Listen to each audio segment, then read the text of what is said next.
चन्द्रशेखर उपाध्यायले गरेका थिए र पूर्वको कोशीदेखि लिएर पश्चिमको राप्तीसम्म 6 किलोमिटरदेखि 35 किलोमिटरसम्म जमिन चाहिँ उनले मिच्न लगाएका थिए इन्डियालाई। त्यसको परिणामस्वरूप नेपालले चाहिँ उसलाई देशद्रोही घोषणा गरेर देश निकाला गरिएको थियो चन्द्रशेखर उपाध्यायलाई र उसले चाहिँ नि मुजफ्फरपुरको वीरपुर भन्ने ठाउँमा 13,000 बिघा जमिन चाहिँ तत्कालीन अंग्रेज सरकारले उपलब्ध गराएर उसलाई चाहिँ रेड कार्पेट बिछ्याएको थियो। भारतीय सेना त्यहाँबाट हट्नुपर्छ, त्यो नेपालको जमिन हो। नेपाल चाहिँ विशाल, नेपालको लागि नेपाली जनता लड्छन्, त्यो भारतको लागि प्रतिउत्पादक हुन्छ। पाकिस्तान उसको शत्रु, बङ्गलादेश उसको शत्रु, अफगानिस्तान उसको शत्रु, अब अहिले आएर श्रीलङ्का उसको शत्रु, अब मालदिभ्समा उसले सेना राखेको छ, त्यहाँका चाहिँ जनताले विद्रोह गरिरहेछन्। अब त्यसपछि आएर भुटान स्वतन्त्रतालाई लड्ने तयारी गरिरहेछ, उसको टेक्ने र समाउने ठाउँ पनि हुँदैन। नेपालमा कहीँ पनि मधेस भन्ने ठाउँ छैन। मधेस भन्ने नामाकरण गिरिजाप्रसाद कोइरालाले 2063 सालमा माघमा त्यो नामाकरण गरिदिएका छन्।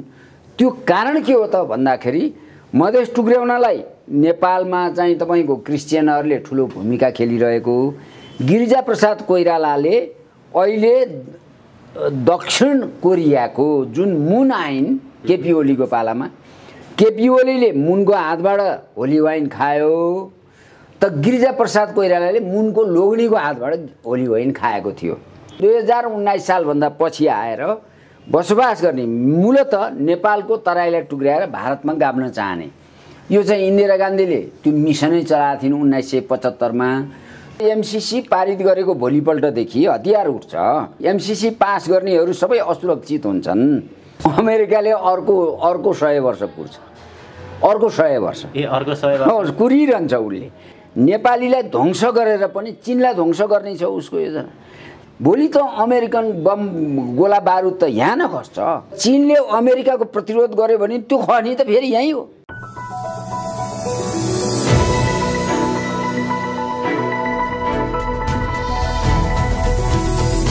हिमाल अनलाइन टिभी। भारतले लगातार नेपालको जमिनमा हस्तक्षेप गरिरहेको छ। केही दिन अगाडि मात्र भारतीय प्रधानमन्त्री नरेन्द्र मोदीले लिपु लेकमा सडक विस्तार गरिरहेको जानकारी गराएका थिए। त्यसैगरी महाकाली नदीमा भारतले फेरि पनि तटबन्ध निर्माण गरिरहेको समाचार बाहिरिएको छ। आज हामी विशेष गरी भारतले नेपालको जमिनमा किन ठाडो हस्तक्षेप गरिरहेको छ, अमेरिकन परियोजना एमसीसी र समग्रमा नेपालको राष्ट्रिय राजनीतिको विषयमा चिरफार गर्दैछौँ। नेकपा एकीकृत समाजवादीका स्थायी कमिटी सदस्य साध्यबहादुर भण्डारीसँग। भण्डारीजी स्वागत छ यहाँलाई। धन्यवाद। नेपाल र भारतको सम्बन्धको कुरा गर्ने हो भने हजुर, निकै लामो समयदेखि नेपाललाई भारतले दुःख दिइरहेका समाचारहरू, नेपालका जमिनमा सिमानाका क्षेत्रमा भारतले मिचेका कुराहरू बारम्बार रूपमा आइरहेका छन्। केही दिन अगाडि मात्र नेपालको जमिन लिपुलेकमा भारतले सडक विस्तार गरिरहेको बताएको थियो र उसले सडक पनि विस्तार गरिरहेको छ। यता महाकाली नदीमा फेरि पनि भारतले तटबन्ध निर्माण गरिरहेको छ।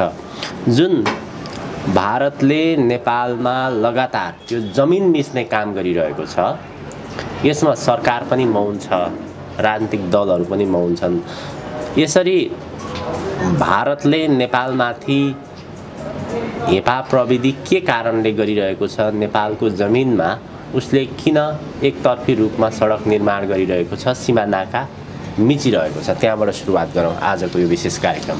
अब नेपाल र भारतको सुगौली सन्धिपछि हजुर 1818 मा नेपाल र भारतको बीचमा चाहिँ सीमा सम्बन्धी चाहिँ तपाईको एउटा प्रोटोकलमा सहीसाप भयो र सिमानालाई छुट्याउने काम भयो। तत्कालीन अवस्थामा म्याकमोहन, भारत अंग्रेज सरकारको तर्फबाट म्याकमोहनले त्यसको नेतृत्व गरेका थिए त्यसकारण चाहिँ नेपालका सबै सिमानालाई म्याकमोहन लाइन भन्ने पनि चलन थियो अङ्ग्रेजहरूको भाषामा।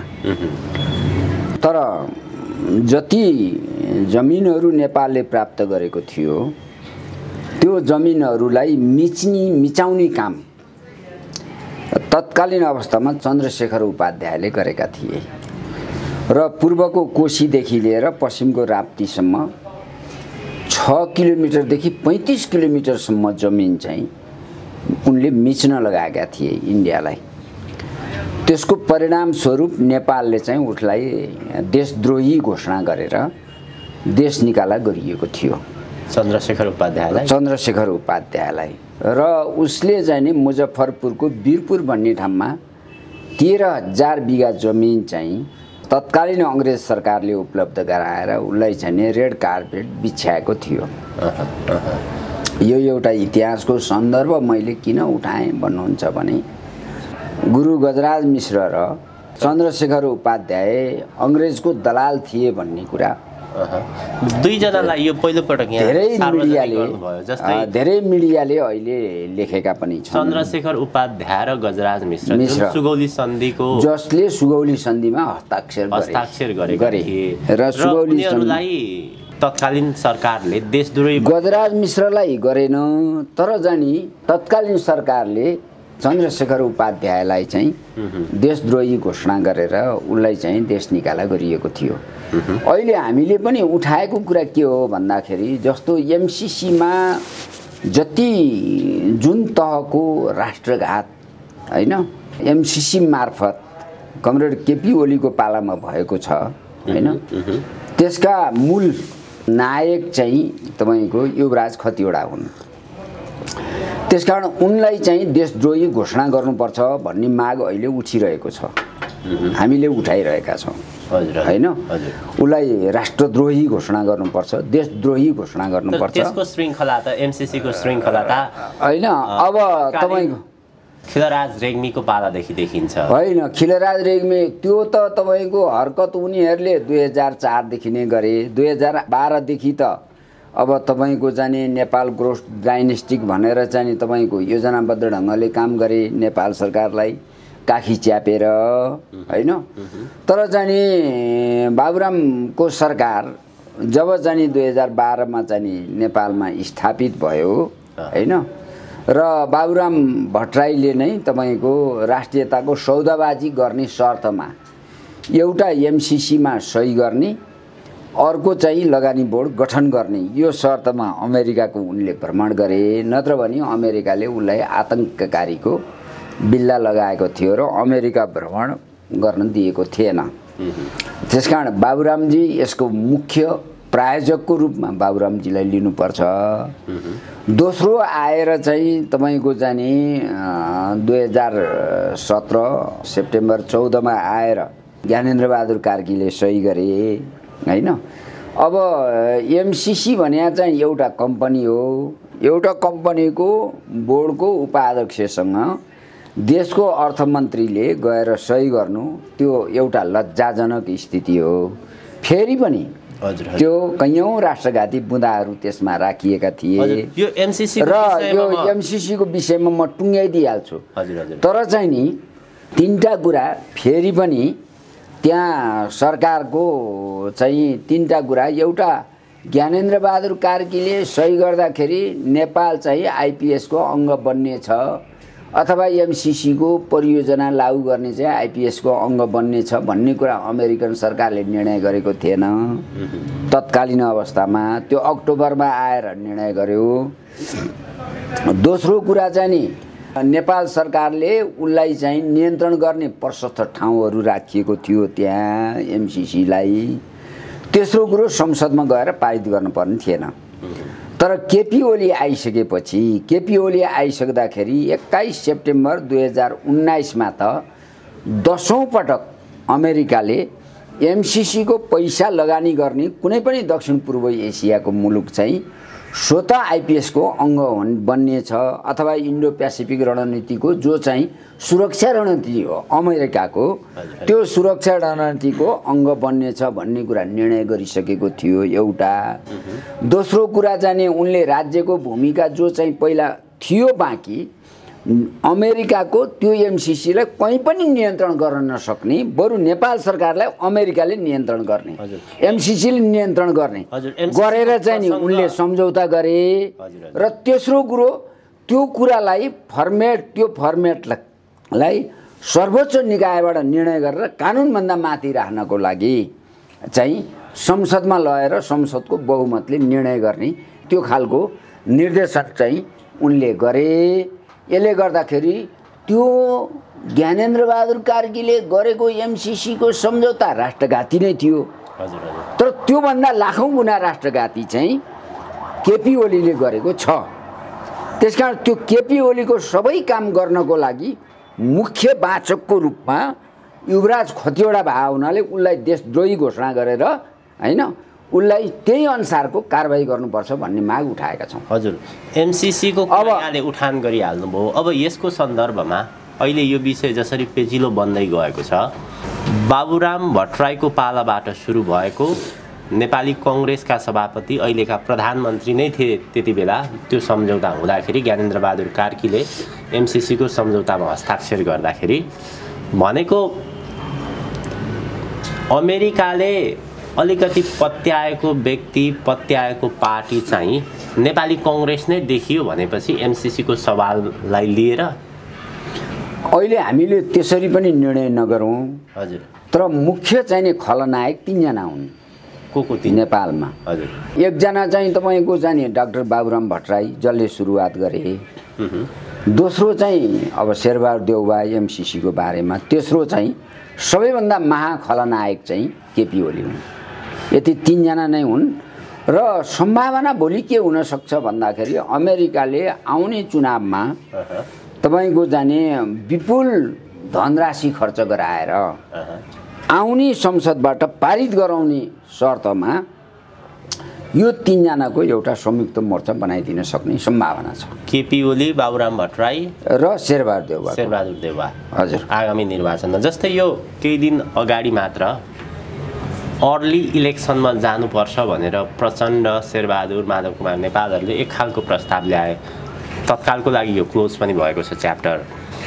संसद भङ्ग गरेर अर्ली इलेक्सनमा जानुपर्छ भन्ने सन्दर्भ चाहिँ कहाँबाट आयो? यो एउटा भित्र पाकिरहेको कुरा के छ भने शेरबहादुर देउवालाई फर्मल्ली नै काङ्ग्रेसले मात्रै सरकार चलाउनुहोस्, एमसिसी पास गर्दिन हामी सहयोग गर्छौँ भनेर चाहिँ तपाईँको चाहिँ केपी ओलीले फर्मल प्रस्ताव गरेका छन्। बुझ्नु नि? त्यसले गर्दाखेरि गठबन्धन भत्काउने तर एमसिसी पारित गर्ने भन्ने कुरा यो के हो भन्दाखेरि सौताको रिसले पोइको काखमा मुत्ने भन्ने चलन छ नि। हाम्रो नेपाली भाषा क्या ठेट भाषा मैले गरेको हैन।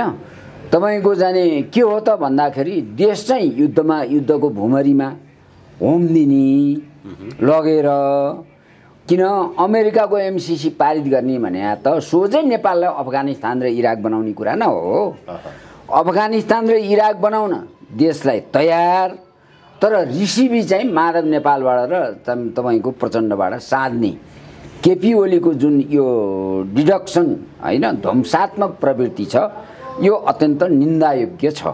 बुझ्नु नि के? निन्दा र भत्सर्न योग्य छ।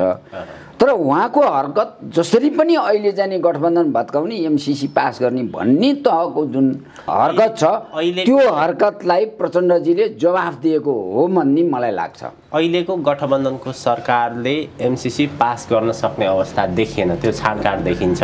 होइन, एमसिसी पास गर्न त काङ्ग्रेस चाहिँ तपाईँको जाने देशमा गृहयुद्धको सुरुवात त भइहाल्यो नि। तपाईँको एमसिसी पारित गरेको भोलिपल्टदेखि हतियार उठ्छ। बुझ्नु भएन के? एमसिसी पास गर्नेहरू सबै असुरक्षित हुन्छन्। बुझ्नु भएन के? किनभने तपाईँको नुवाकोटमा त तपाईँको जाने एमसिसीको पक्षमा बोले बापत रामशरण महतलाई त जुत्ता हाने नि त त्यहाँका युवाहरूले, हो कि भन्नु त? अब त्यति मात्रै होइन, जुत्ता मात्रै हानेनन् होइन।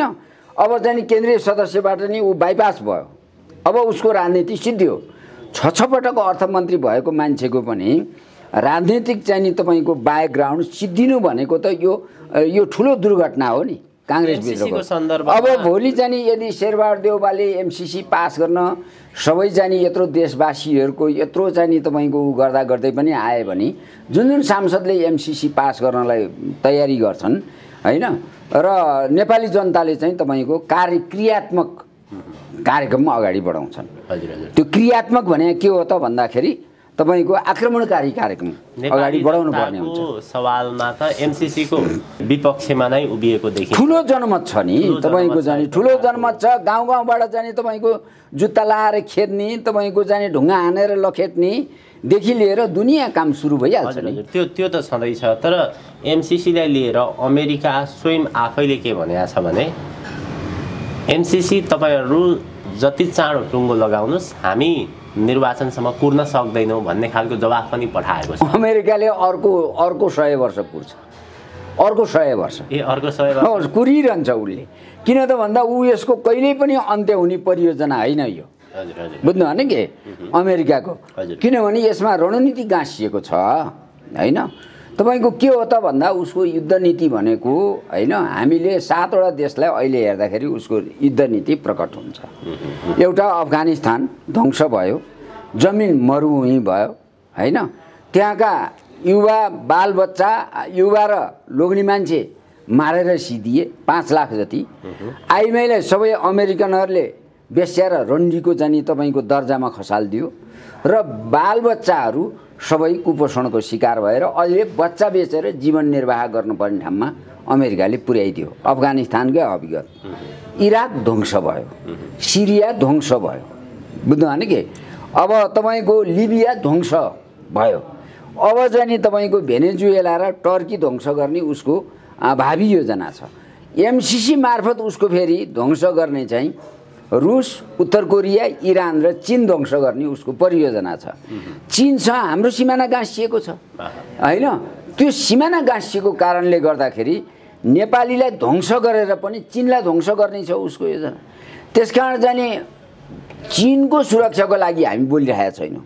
हामी हाम्रो देशको सुरक्षाको लागि बोलिरहेका छौँ। किनभने हामी युद्ध निम्त्याउन चाहँदैनौँ। भोलि त अमेरिकन बम गोला बारुद त यहाँ न खस्छ। त्यसले त नेपाली जनता न मासिन्छन्। बुझ्नु भने के त चीनले अमेरिकाको प्रतिरोध गर्यो भने त्यो खस्ने त फेरि यहीँ हो। बुझ्नु भने के त्यसकारण हामी नेपाली जनताको सुरक्षाको लागि अहिले लडिरहेका छौँ। बुझ्नु भने के चीनको हितको लागि होइन। बुझ्नु भने के त्यही कारण हाम्रै सुरक्षाको लागि पनि हामीले के गर्नुपर्छ भने अमेरिकालाई एमसीसीको जति पनि सम्झौता भएका छन् त्यो सम्झौता सबै खारेज भएर निशर्त अमेरिकाले त्यो पैसा दिन्छ हामी लिन तयार छौँ। तर हाम्रो सरकारले उनीहरूले भनेको परियोजनामा लागू गर्ने होइन, हाम्रो हितमा लागू गर्ने हो। बुझ्नु भने के त्यो हामीले अमेरिकाको तपाईको सहयोग राशिलाई हामीले चाहिँ तपाईको इग्नोर गरेको होइन, डिनाइ गरेको होइन। तर अमेरिकाले के कुरा भनिसक्यो भन्दाखेरि यो लगानी हो हैन। हामीले 50 करोड तपाईहरुलाई लगानी गर्ने हो, तपाईहरुले 13 करोड हामीलाई अनुदान गर्ने हो। त्यसकारण दुईटा गर्दा 63 करोड हुन्छ हैन। हामीले 13 करोडको त 17 करोड चाहन्छौँ अहिले हुन्छ, अथवा 17 अरब हुन्छ नेपाली रकम।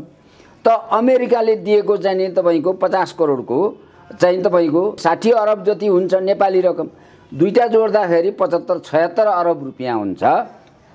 त्यसमध्ये उनीहरूले लगानी गर्ने भनेको अमेरिकाले लगानी गर्ने भनेको जम्मा 28 अरब चाहिँ तपाईको ट्रान्समिसन लाइनमा हैन, 5 अरब चाहिँ सडकमा देखाउँदाखेरि।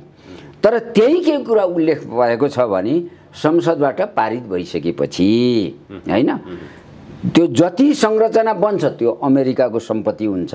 एउटा यहाँ चाहिँ तपाईको अधिग्रहण भएको जग्गा पनि अमेरिकाको हुन्छ, ट्रान्समिसन लाइन पनि अमेरिकाको हुन्छ, बनाइएको सडक पनि अमेरिकाको हुन्छ।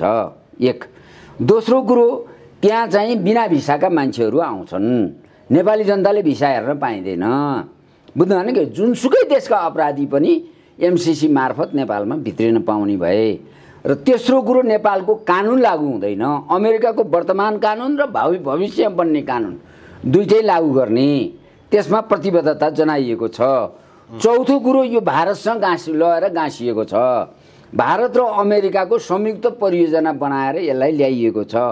पाँचौं कुरो के छ भन्नुहुन्छ भन्दाखेरि तपाईको जानी त्यति गरिसकेपछि अमेरिकाले संसदबाट पारित गरिसकेपछि यो सबै परियोजना अहिले भइरहेको परियोजना खारेज गरेर परियोजनाले परिमार्जित गर्ने नाममा अर्को परियोजना लागू गर्न सक्छ उसले। हजुर हजुर यही परियोजना लागू गर्न त्यो अर्को परियोजना बनाउन सक्छ उसले त्यो पैसा।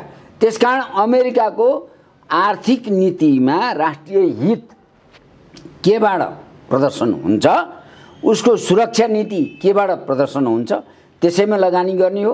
ऊ लगानी नगर्न पनि सक्छ। हजुर हजुर बुझ्नु भने कि यो दुईटै कुरा उसको लागि चाहिँ हात खुला छ। अबको अमेरिकाको रणनीति प्रयास भनेको एमसीसीलाई लिएर उसले सकेसम्म यही गठबन्धनको सरकारबाट यसबाट त पारित हुँदैन, अनुमोदन गराउने प्रयास गर्छ। होइन यसबाट अनुमोदनै हुँदैन। किनभने अनुमोदन गरेको भोलिपल्ट केपी ओलीको पार्टी 4 टुक्रामा विभाजित हुन्छ। बुझ्नु भने के?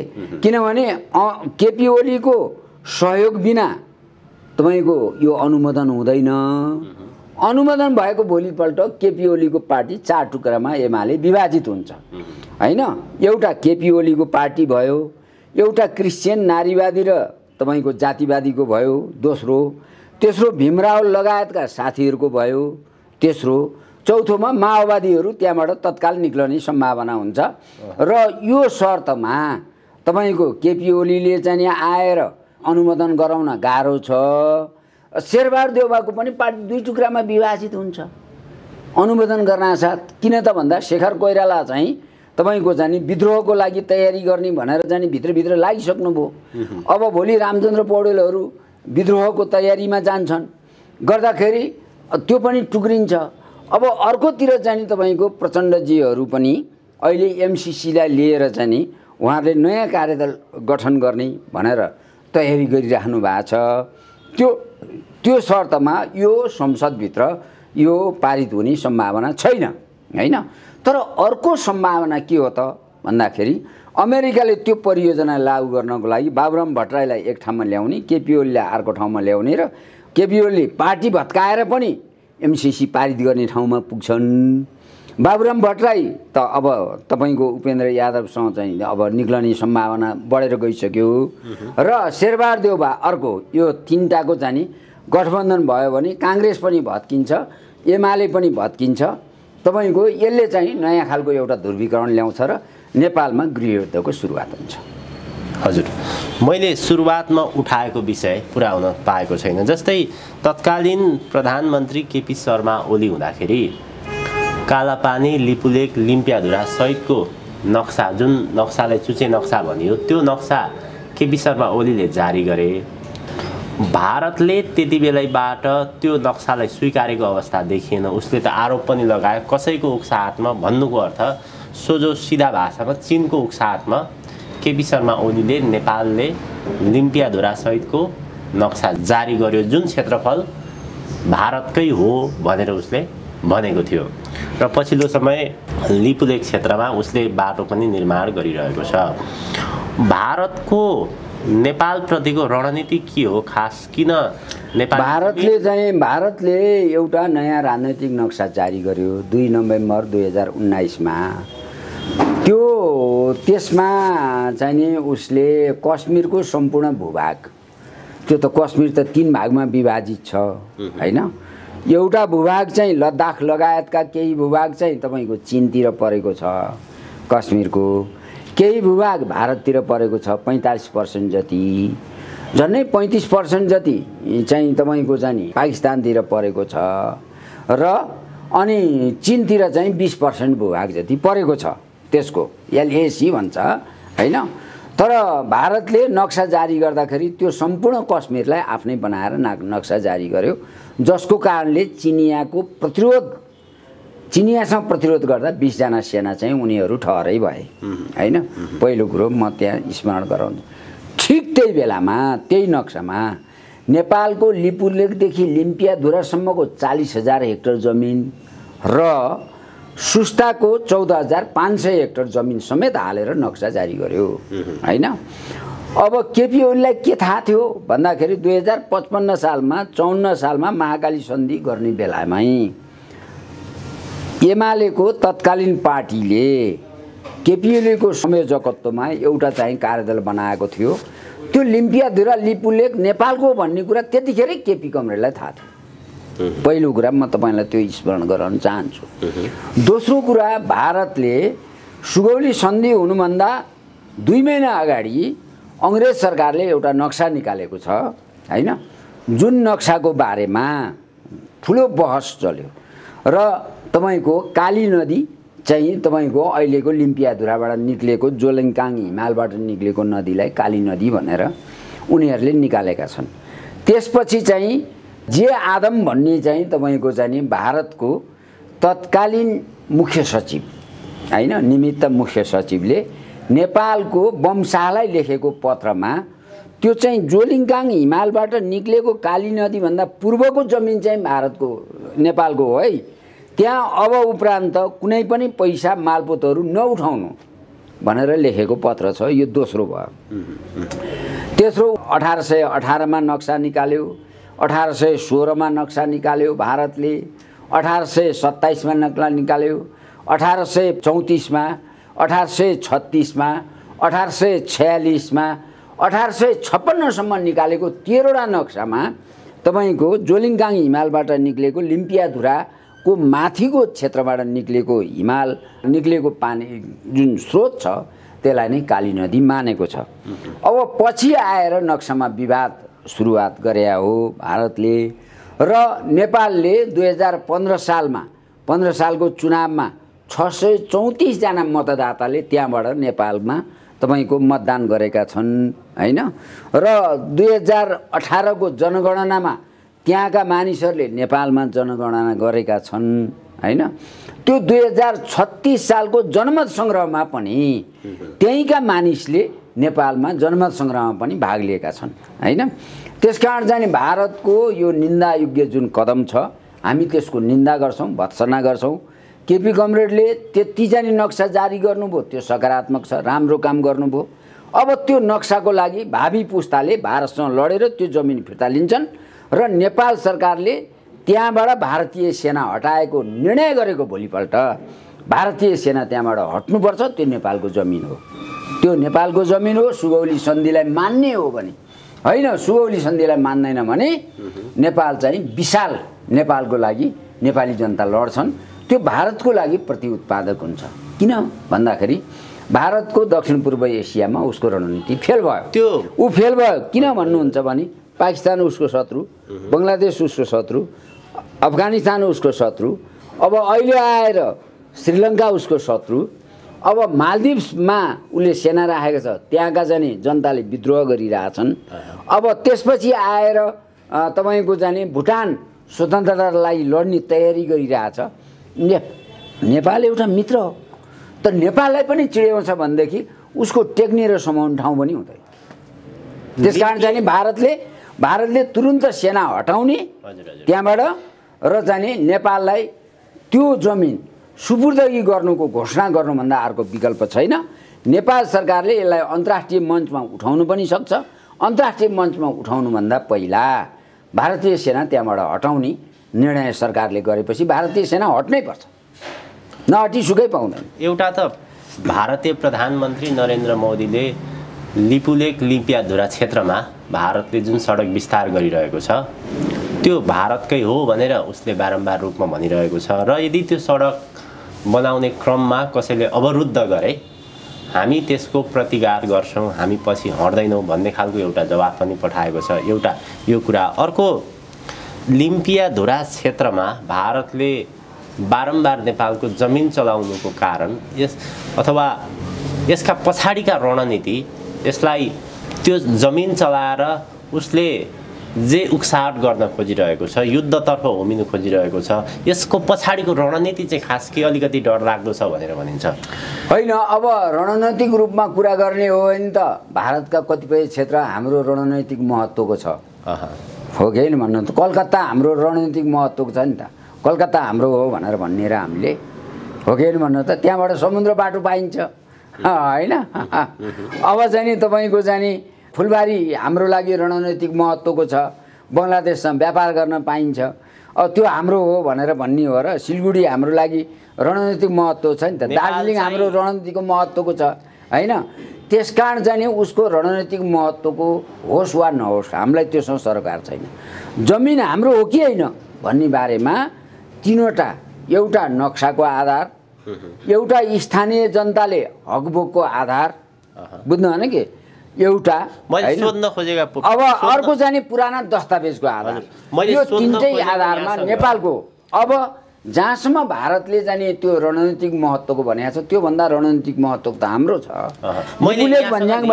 लिपुलेख भन्ज्याङबाट 16 किलोमिटरमा काराकोरम छ त्यहाँबाट 3200 किलोमिटरमा चाहिँ तपाईँको चाहिँ काजाखस्तान पुगिन्छ हामी काजाखस्तान पुग्छौँ हामी बुझ्नु होइन कि हाम्रो व्यापार त्यहाँसम्म हुन्छ हाम्रो बिजुली त्यहाँसम्म लगेर जाने बेच्न पाउँछौँ हामीले मैले सोध्न खोजेको भण्डारी सर कालापानी लिपुलेख लिम्पियाधुरा यो क्षेत्र यो जमिन भनेको नेपालको हो भनेर भारतलाई स्पष्टसँग थाहा छ त्यो थाहा हुँदा हुँदै पनि त्यो जमिन उसले किन कोट्याउँदैछ किन होइन यसो भयो नेपालको कमजोरी कहाँ भयो भन्नुहुन्छ भन्दाखेरि 2008 सालमा जब चाहिँ नेपालमा डाक्टर केआई सिंहको विद्रोह भयो तत्कालीन अवस्थामा भारतीय सेनालाई मगाउने काम तत्कालीन चाहिँ मातृका प्रसाद कोइरालाको सरकारले गरेका थियो त्यतिखेर नेपालमा सैनिक सेना क्षेत्रमा सैनिक हस्तक्षेपमा प्रभावकारी भूमिका खेल्ने गरेर चाहिँ भारतले चाहिँ तपाईँको सैनिक मिसन लिएर आयो त्यो सैनिक मिसनले नेपालको उत्तरी चेकपोस्टहरूमा भारतीय सेना लगेर तैनाथ गरेका थियो त्यतिखेर तैनाथ गर्दा 18वटा नाकाहरूमा तैनाथ गरेका थियो तर 2026 सालमा कृति विष्टले त्यो 18वटै नाकाबाट सेना हटाएको घोषणा गर्नुभयो सबै ठाउँबाट हट्यो त्यहाँ लुकीछिपी गएर बस्यो बुझ्नु होइन के त्यसकारण उसको त्यहाँ बसाइ नै अवैधानिक छ हामीले यो अन्तर्राष्ट्रिय क्षेत्रमा उठाउन चाहेका छौँ ठाउँमा चाहिँ राजा महेन्द्रले भारतले रिक्वेस्ट होइन यो राजा महेन्द्रले दिएको कुनै प्रमाण छैन राजा महेन्द्रलाई रिक्वेस्ट गरेर जुन चीनसँग रिक्वेस्ट गरेर बसिरहेको ठाउँमा 2-4 दिन बस भन्ने एउटा कुरा होला तर राजा महेन्द्रले त्यहाँ बस भनेर कुनै प्रमाण छैन बुझ्नु होइन के त्यो कुरा गर्नु पर्यो कुनै मान्छेलाई बदनाम गर्न पनि भएन के होइन त्यो बेप्रमाणित कुरा कसैले भन्यो भन्दैमा हामीले गर्ने होइन होइन मात्र के हो त भन्दा सुगौली सन्धि नै नेपाल र भारतको सीमा सम्बन्धी तपाईँको चाहिँ समाधान गर्ने एउटा आधार हो सुगौली सन्धिको आधारमा महाकाली नदी नेपालको हो महाकाली नदी भनेको जोलिङकाङ हिमाल लिम्पियाधुराबाट निक्लिने नदी हो त्यो नदीभन्दा पूर्वको जमिन नेपालको हो भारत त्यसलाई छोड्नै पर्छ छोड्नको लागि हामी अभियान चलाउँछौँ हामीले अभियान चलाइरहेछौँ हजुर भण्डारी सर नेपालको राजनीति निकै अप्ठ्यारो मोडतर्फ गइरहेको भन्ने आकलन अनुमान मूल्याङ्कनहरू बाहिर आइरहेका छन् यो विस्फोटले नेपाललाई कुन ठाउँमा लैजान्छ त्यो पनि आकलन गर्न सक्ने अवस्था छैन भनेर भनिन्छ राजनीति एकपछि अर्को ढङ्गले जसरी विकसित भइरहेको छ यो अलिकति आवश्यकताको विषय भन्दा पनि केही समयले त्यसलाई होल्ड गर्दा पनि हुन्थ्यो होला अथवा पछि नामाकरण गर्दा पनि हुन्थ्यो होला जुन प्रदेश नम्बर 2 को नामको कुरा एउटा चाहिँ चुनावको कुरा चलिरहेको छ अर्को एमसीसी नेपाल गृहयुद्धतर्फ प्रवेश गरिरहेको छ भन्दै जुन मधेस प्रदेश नम्बर 2 को नामाकरण गरियो त्यो आफैमा पनि विवाद छ यो मधेस भन्ने शब्द प्रदेश नम्बर 2 माथि किन ट्याग लगाइयो किन पहिलो कुरो त त्यो नेपालको तराई क्षेत्रमा आएर हस्तक्षेप गरेर बसेका अङ्गीकृत नागरिकहरूको चाहिँ तपाईको पहिलादेखि नै जिकिर के थियो भने अङ्गीकृत भने भारतबाट आएर बसोबास गरेका है हैन यो पछिल्लो कार्यकालमा 2019 सालभन्दा पहिला 2019 सालभन्दा पहिला त सबै जो आए भए पनि त्यो नेपाली नागरिक भइहाले हैन 19 सालभन्दा पछि जो हस्तक्षेप गरेर नेपालमा आए अथवा कृति नागरिकता लिएर बसे हैन उनीहरूले उठाएको मुद्दा हो यो हैन पहिलो कुरा हामी यसमा स्पष्ट हुनुपर्छ नेपालमा मधेस भन्ने ठाउँै छैन नेपालमा कोही पनि मधेस भन्ने ठाउँ छैन पहिलो कुरा हैन तर मधेस भन्ने नामाकरण गिरिजा प्रसाद कोइरालाले 2063 सालमा माघमा त्यो नामाकरण गरिदिएका छन्। त्यो कारण के हो त भन्दाखेरि मधेस टुक्र्याउनलाई नेपालमा चाहिँ तपाईँको क्रिस्चियनहरूले ठुलो भूमिका खेलिरहेको। गिरिजाप्रसाद कोइरालाले अहिले दक्षिण कोरियाको जुन मुन आइन केपी ओलीको पालामा, केपी ओलीले मुनको हातबाट होली वाइन खायो त गिरिजाप्रसाद कोइरालाले मुनको लोग्नीको हातबाट होली वाइन खाएको थियो। त्यसकारण त्यो विकृत गिरिजाप्रसाद कोइरालाको विकृत मानसिकताको उपज थियो। त्यो चाहिँ तपाईँको चाहिँ त्यसलाई मधेस नामाकरण गरिनु।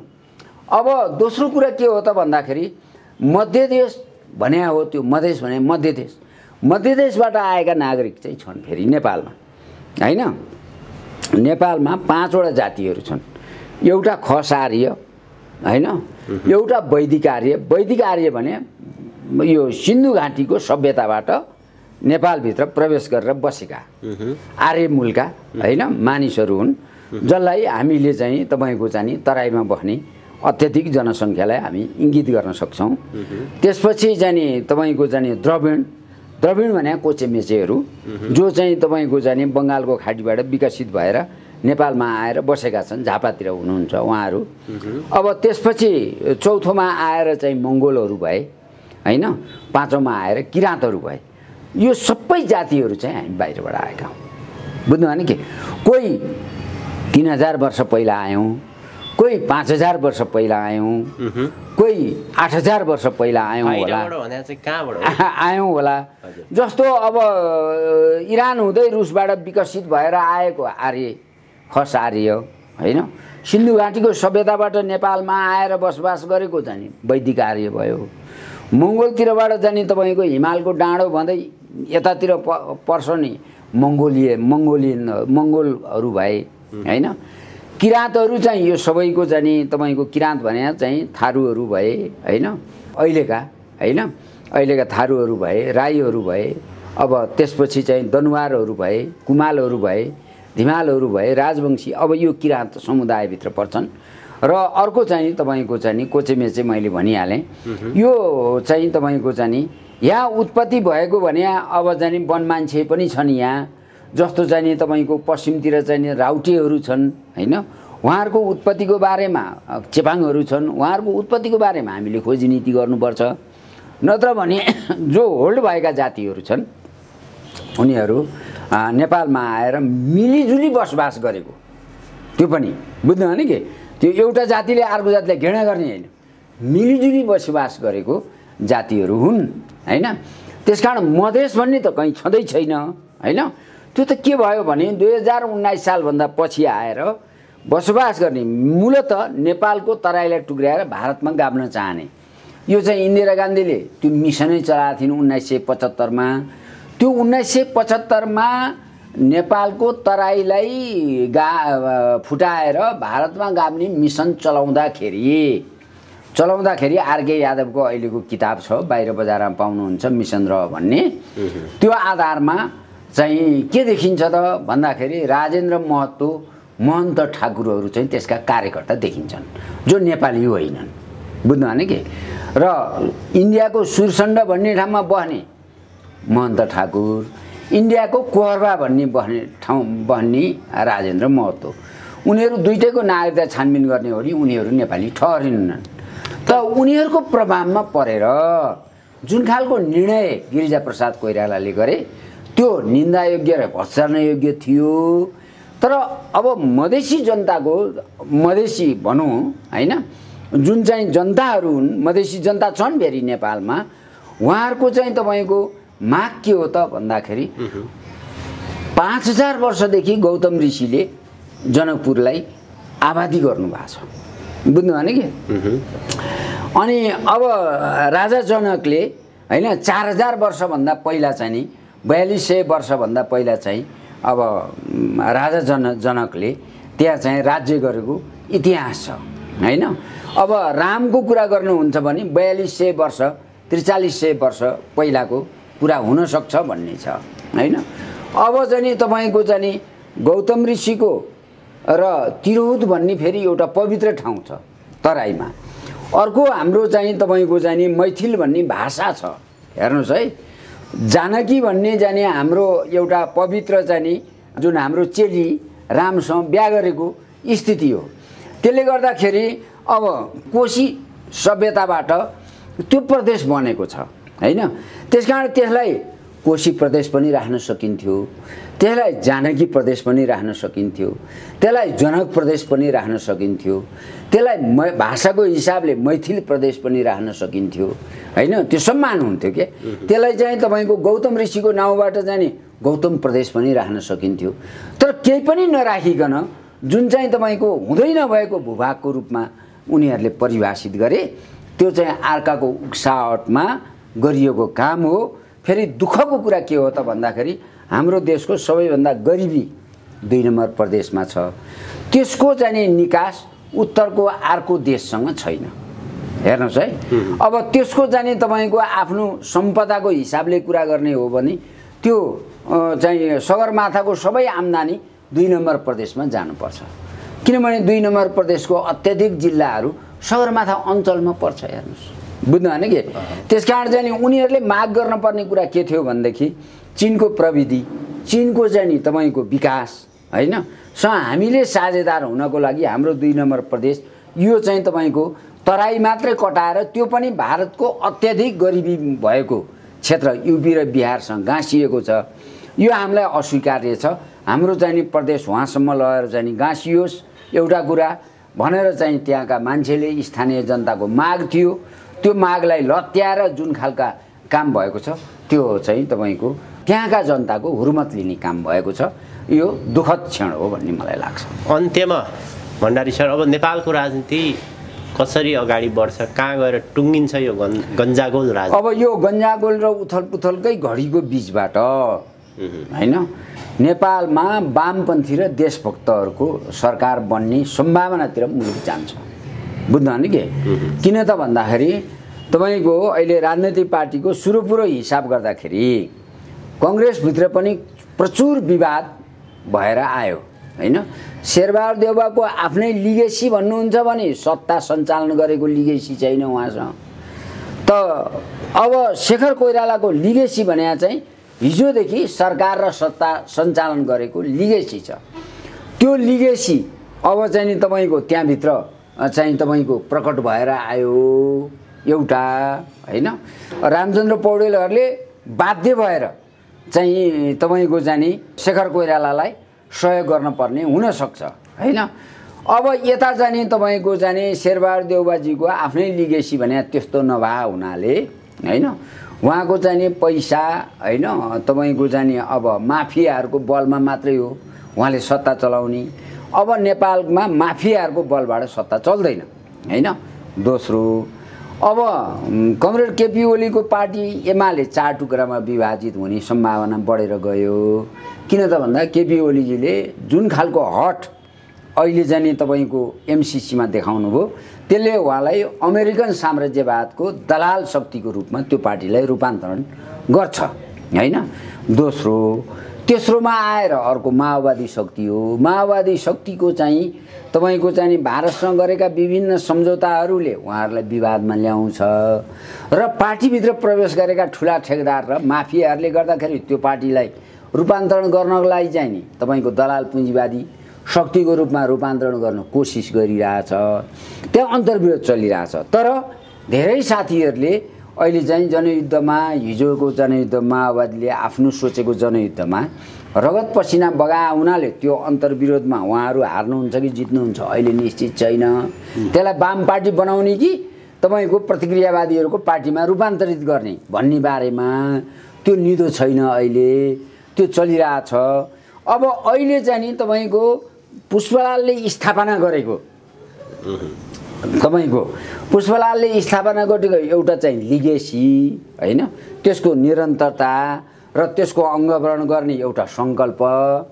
दोस्रो आएर बीचमा भएका जे जति कमजोरी छन् त्यसमा आत्मालोचना र भावी दिनमा चाहिँ अब मुलुकलाई चाहिँ तपाईको समाजवादतिर लिएर जाने एउटा प्रतिबद्धता भएको चाहिँ नि अहिले माधव कमरेड र झलनाथ कमरेडको पार्टी हो हैन।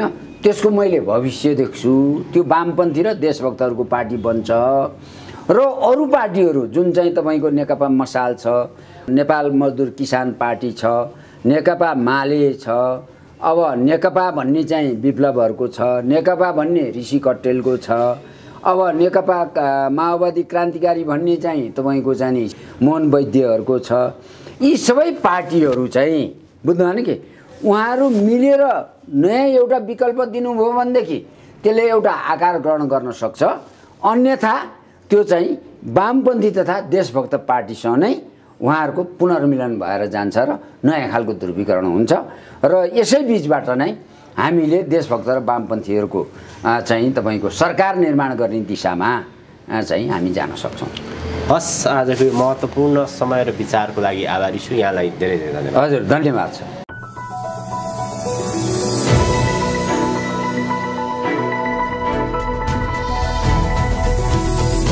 हिमाल अनलाइन टिभी।